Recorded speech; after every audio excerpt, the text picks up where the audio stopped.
to the Successful Working Parents podcast, the podcast where we talk to successful working parents. My guest today, she is a senior executive in the marketing space and a mother of four. Ladies and gentlemen, Rebecca Schuette. Rebecca, welcome to the show. Thanks so much. Nice to see you, Anthony. So we're going to get right into it. The first thing we like to do is just hear a little bit of background on your career so far. Sure. So I started my career in the advertising space, worked for some big agencies in the Boston area on both the Volkswagen of America account. And then I also managed GMC.com with a brief stint at a boutique agency in San Diego, where I thawed out my New England self for a few years in San Diego, worked for some smaller hospitality clients. But then, like many New Englanders, ended up back in Boston. And after running GMC.com for a year, I realized, I loved the agency world. It was a great place to be for my 20s. It was young. I learned a ton about data-driven marketing there and managing nice big budgets. But I recognized that what I wanted to do was use kind of the voice of the consumer and a marketer's mindset to solve broader business challenges rather than simply just advertising campaigns. So at that point, I made a jump into the early stage startup world, and I haven't looked back since. So I've stayed in the early stage startup world for the last 15 years. And tell us a little bit about your role as mom. Yeah. So I have four kids, 9, 7, 6 in a couple days, and 3. I have 2 boys and 2 girls. They're kind of bookended. So girl, boy, boy, girl. It's been a blast. They keep me on my toes. Yeah, I think working in startups and managing 4 kids simultaneously, the skill sets are very well aligned. Startups, there are lots and lots of emergencies and high pressure situations where if you have lived through 4 kids as close in age as my kids are, you are no stranger to that. And I think both of my worlds reinforce one another really well. That was actually going to be my next question, is how one has kind of supported the other. Do you feel like the skill set in marketing as well has informed your role as a parent, or your role as a parent has developed your skill in marketing? Yeah. So, understanding messaging and how to position things appropriately for your audience absolutely comes in handy. And then also, just keeping a level head in emergencies.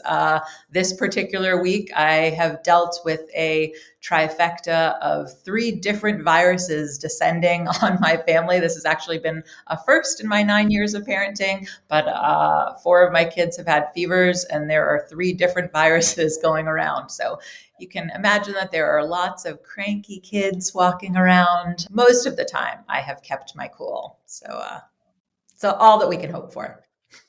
This super virus that's living in your house right now, I fear getting anywhere near that thing. Yes. So tell us a little bit more about juggling all of that. You work in the startup space, as I do. I know it could be a lot of roller coastery emotions, and you have 4 kids. How do you juggle that? I absolutely build a village around me. So I am lucky enough to live just a few blocks from my mother. I live about 15 minutes from my mother-in-law. I have a super supportive husband who has more of a stable career than I do, which has allowed me to work in the startup space. So that village has been super helpful. Up until a year ago, I also have had an amazing nanny for a long time. We just kind of aged out of her since my 3 older kids are now all school age, but she was just an amazing help to us for a long time. And again, was able to kind of provide some of that stability so that I could travel and be there. But I also do my best to set boundaries. So it's very important to me to be fully present in my work life and also fully present in my home life. So I think at this stage in my career, I make sure that that's fairly clear during the interview and hiring process that, there have been stages in my career where I could work 80 hours a week. That's not currently the stage that I'm in, but I'm able to work very efficiently and be, fully present there because I do have that support around me. I like to be all in all aspects of my life. So what does that boundary look like professionally? Does that mean from 9 to 5, you're in the office and there's no interrupting mom, or how do you set that boundary? No, I wouldn't say it's that rigid. I think I've been like many people, I've been lucky where I work from home. I do have an office set up in my home, which is great and helpful. As I've kind of managed that through the COVID stage, there's been evolutions. So one of the startups that I worked at was a global startup, meaning that I had teammates that reported to me that were in Europe and South America and the West Coast and the East Coast here in the States. So I really had people in all different time zones reporting to me. I will say that job, while I loved it and we learned a ton, and it was the most diverse team I've ever worked with, which was amazing. The downside of it was that the work-life balance was skewed, and it was difficult because I knew there would always be someone at home. So if I woke up at 5 a.m. and I was thinking about work, I would often just walk down to my office and work at 5 a.m, which is nice because you can do that. And then I'd have the flexibility maybe to spend a bit more time with my kids during the day. But I recognize that wasn't me necessarily living my best life. So now it is more, I do a better job of protecting that time. So yep, in kind of the 9 to 5-ish with the flexibility that, if I'm coaching one of my kids' teams, I might log off a bit early so that I can do that. It's really important to me to have dinner with my children every night, put them to bed every night. So I make sure that I am there for that. But then that might mean that I log back on once the kids go to bed at, 8:30, 9 o'clock at night. And maybe I'll carve out a bit of time to work there as well. Do you have any time management skills? Do you create lists, or how do you kind of make sure you're efficient with your use of time? Yeah. So yes, I use lists. I, heavily rely on my calendar. I try to put in that calendar, maybe focus time if I know that I do have a deadline that's looming, make sure that I'm actually carving that out. I think in this remote space, at least that I've been managing distributed teams, working with distributed executive team members. And so my calendar fills up quickly with actual meetings and Zoom calls. So it is important to make sure that you actually carve out time to do the work and not just talk about the work all the time. So I recognize if I actually put those things on my calendar, then people will respect that, just like another meeting that would be on my calendar. What about self-care? You're carving out time for your family, carving out time for your career. I'm curious, how do you make time for yourself as well? I am lucky that I am naturally an early riser. So fitness has always been a kind of must-have for me. It's where I move my body and I keep my mental health strong. I can recognize if I haven't worked out in just a couple of days, I'm not sleeping as well as I normally do. So it's important to me to stick to a fitness routine. In the past, I've done things like CrossFit, and I'm a team sport person. So in the past, I've always been in that type of environment. I recognized after having my fourth child that it was becoming more difficult for me to make it to the gym itself. So I brought the gym to myself. So I have a full garage gym set up at my house, and I have a group of parents that come to me. So we work out in the morning together, normally at like 6:15 in the morning, get together. It's focused time to work out, but also to socialize. So it hits on both areas of self-care, which keeps me sane, makes me, I think, a more present employee and also a more patient mother as well. I can vent to my friends and gym buddies as opposed to venting to my kids. Yeah. I also like to work out in the morning, and I find it really helpful for that social network and just to release some stress. And start the day on a positive note. Really anxious to see how it plays out with a newborn in the next couple months, and if I'm able to Yeah. maintain that or if I'm going to have to modify that.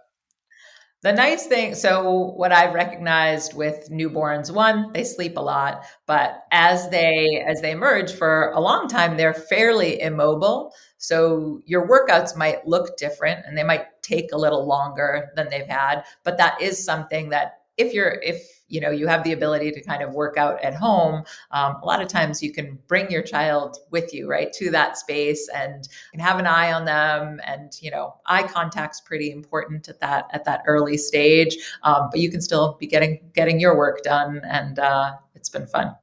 Just stare at them while I'm doing push-ups is what you're Yeah, saying. exactly. Yep. Okay. Push-ups maybe right down to them, and they get a nice little kiss, and you get your workout in. All right, perfect.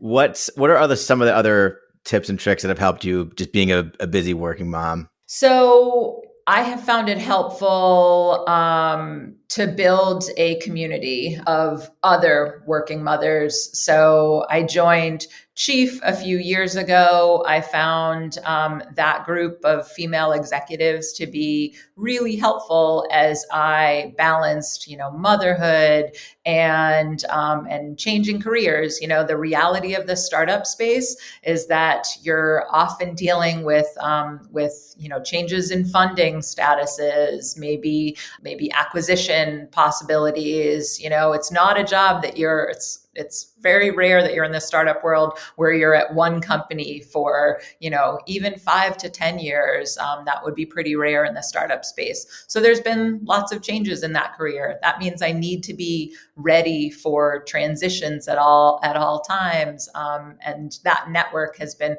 really helpful as I've dealt with some of these transitions and thinking about, okay, what's the next best role for me. How do you find community? You go on Facebook, you go on Yeah, LinkedIn, so LinkedIn's big for me. LinkedIn in terms of social communities, Instagram and Facebook are kind of all there. I think personal connections again are huge. So my same gym buddies are, similar moms around my age and dads actually around my age, where they're local. They're not necessarily, in marketing as well, but they're dealing with the same career challenges and life challenges and everything kind of happening at the same time.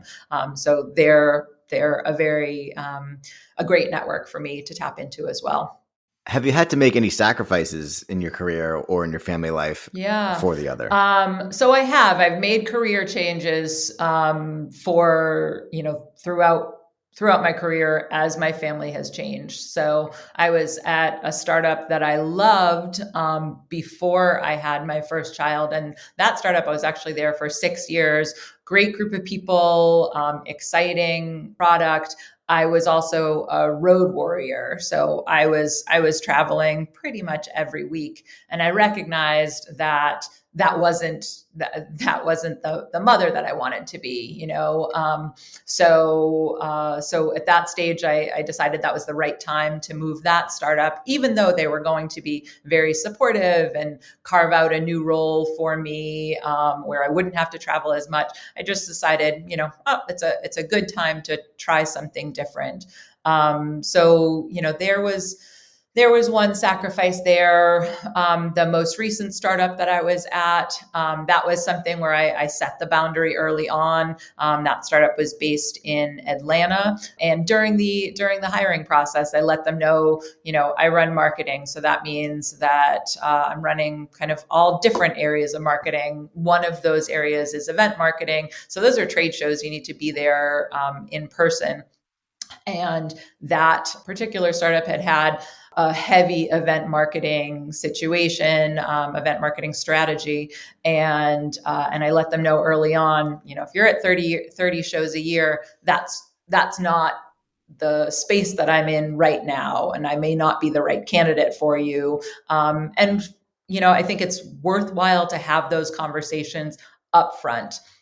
I think there's a lot of things that working parents bring to the table. Again, kind of efficiency in our work and focus, and certainly just experience being, having done it before. And so if you can work with that, you can tap into that experience. And maybe there's other team members who are in a different stage of life who can maybe do that and would have a blast being a road warrior. I had a blast being a road warrior when I was. It's just not the stage of life I'm in right now. Yeah, I can relate to that. I travel a decent amount for work as well, and I would basically like, hey, wherever you need me to go right now, I'm open. I think come July it might be a little bit of a different situation, but I'm happy to go wherever you need me to in the meantime. Yep.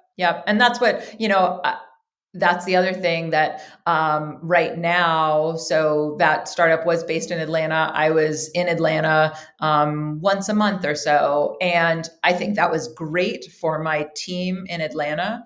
I will say it was stressful for my husband. We are in we have a great partnership, but managing a household with 4 small kids who are all active, who do a lot of activities, it's a lot of work managing that. And when you're used to managing it with a 2-parent household, and then suddenly everything is reliant on a single partner, it's more stressful. And so that was something that, we've gone into eyes wide open together. Like, okay, I'm looking for another role right now. Are we still okay with a, once a month or so travel capability for me? So I think communication is helpful. And again, just having that village. So my husband is not doing it all on his own when I leave. He's supported by that village that we've built together. I mean, 4 kids is a lot of kids. You don't see that every day anymore. I feel like all my friends that have kids, they're all calling it a day at 2. Yeah, I know. We love it. It's they're fun and they're all close in age, but it is a lot of work. Do you ever think about how your kids see you as a working person? Like, my parents didn't really have corporate jobs, and it's interesting to think about the example that you set for your kids, like in this corporate world that we work in. Do you ever think about that? Yeah. I think so. It's funny. I don't talk to my kids that much about my job, but when I do, I let them know, because a lot of times the times that I'm talking to them is when, I'm doing daycare drop off, and they're, maybe my daughter's crying and saying, "Oh, I wish I could stay home." And I will say to her, "I wish I could stay home too. I have a lot of fun with you, but I really, really like my job and I have a lot of fun there. And I know once you get into daycare, you really, really like your friends in there and you're going to do that." So I do position it that this isn't something that I have to do. It's something that I want to do. It's something that, I'm proud to do. I can't always explain the startups that I work for to my children. It's just kind of out of their realm of understanding right now. Sure. But I can at least explain marketing to them. Yeah. And I have, especially my 3 oldest kids, they are all entrepreneurs at heart. We have lemonade stands, and my kids and some neighborhood kids have been trying to set up other businesses. So they're out there and they're recognizing it. And so that's where I can connect with them. Like, hey, marketing. Okay, so you want people to come to your lemonade stand. Well, maybe it's not just a sign here. Maybe you want to go down to the edge of the road where there's a bit more foot traffic and see if you can attract people, kind of connect that way. Great tip. Great tip for anybody out there with a lemonade stand. We're going to move into a segment called Rebecca's Advice Corner. So I'm going to ask you a few areas to give advice on. The first one is, what advice would you give for somebody that wants to start exercising and hasn't exercised for a long time?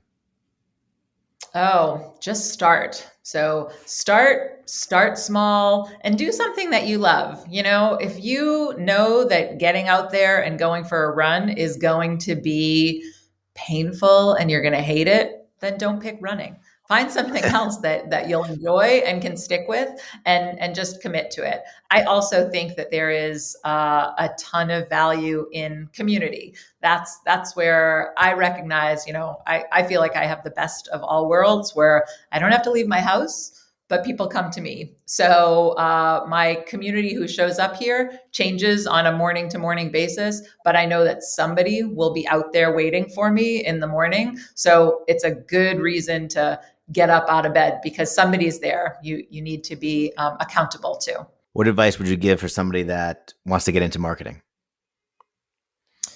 I think so. I do think I actually think both startups and agencies are both great places to start.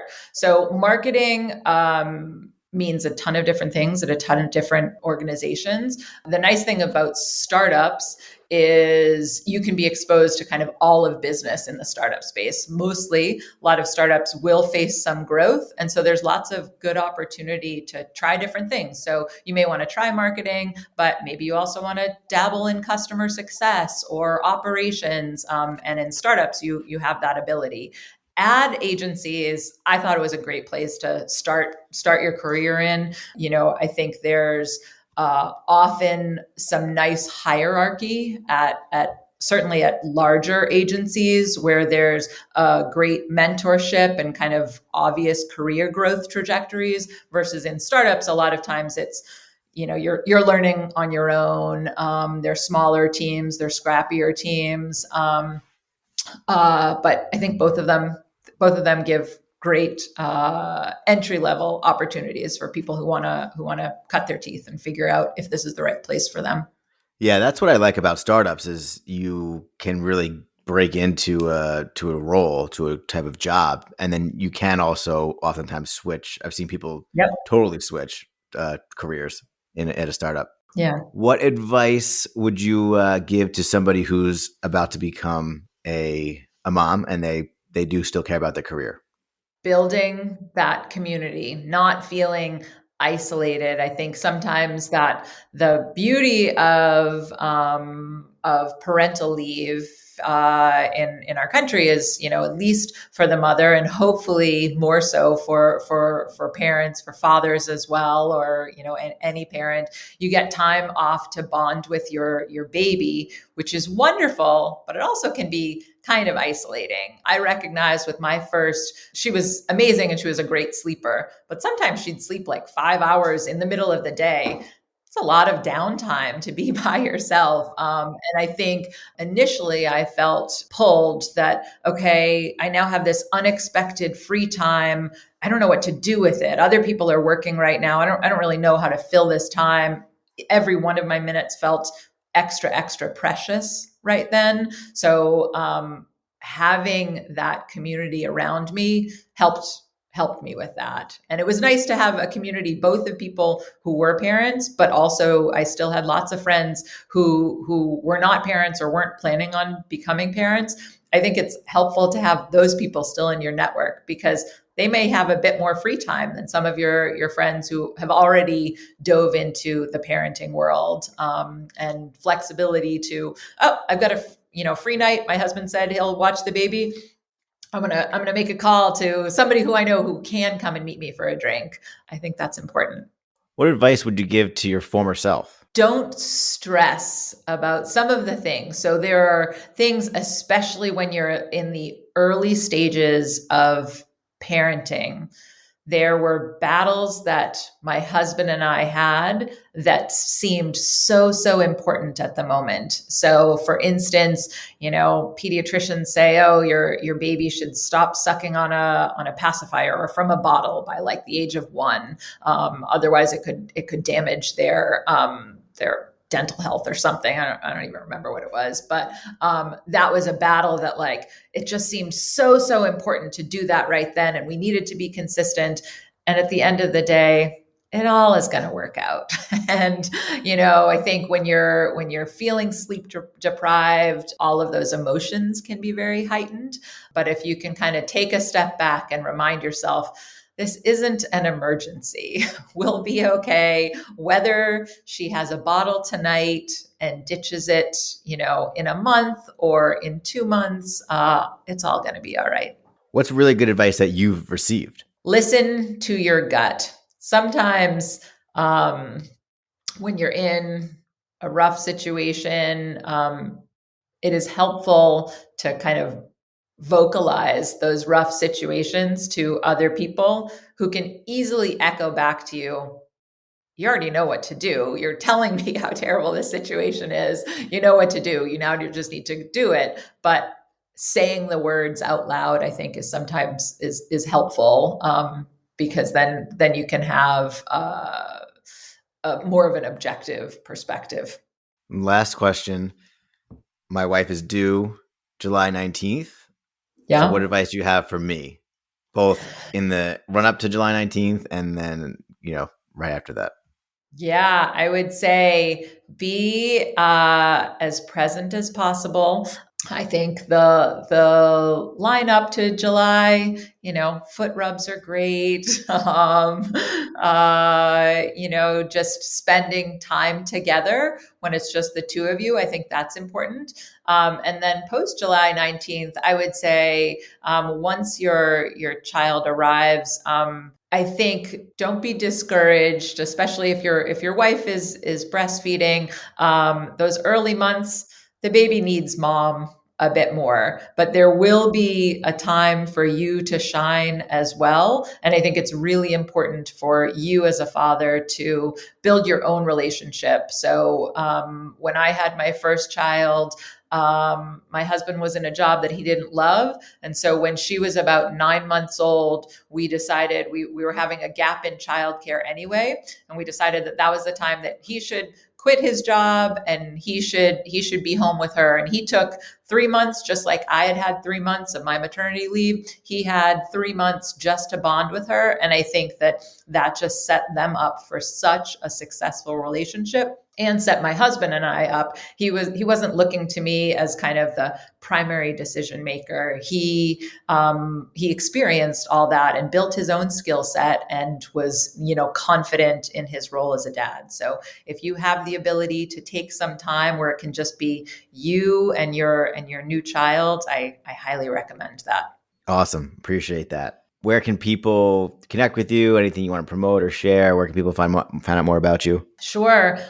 So you can find me on LinkedIn. It's Rebecca Schuette, Schuette. I am looking for my next startup adventure. So if you need a data-driven marketer who has been in the trenches and loves the early stage startup growth phase, drop me a line on LinkedIn. All right. You heard it here. Rebecca Schuette, thank you so much. Appreciate your time. All right. Thanks, Anthony. Have a good one.